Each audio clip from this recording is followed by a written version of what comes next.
تاسو غواړئ چې رادیان درجې ته بدل کړئ یا درجه رادیان ته واړوئ. هر کله که وغواړئ چې رادیان درجې ته بدل کړئ د پای په ځای صرف قیمت وضع کوئ 180. صحیح ده. فرض مثال پای پر 3 رادیان، پای پر څو 3 رادیان څو درجې کېږي.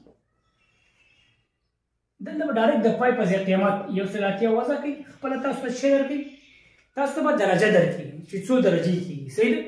د پای په ځای زه لیکم پای پر 3 رادیان مساوي کېږي. پای په ځای قیمت 180 تقسیم 3 1 3 3 شپږ 3 18 مساوي څو کېږي 80 درجې. فرض مثال پای پر 2 رادیان څو درجې کېږي 100 درجې کېږي. صحیح ده.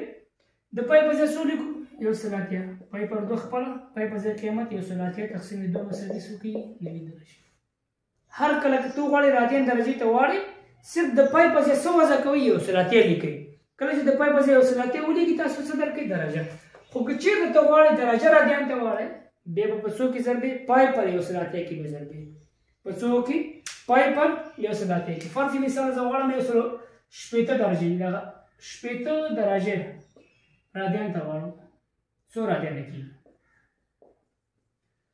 دا 80 به راواخلئ پای پر څو کې به ضرب کړئ 180 کې 1 او 3 مساوي کېږي پای پر څو سره 3 رادیان سره.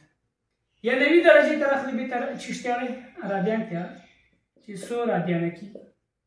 نو 90 به راواخلئ پای پر څو کې به ضرب کړئ پر 180 کې به ضرب کړئ.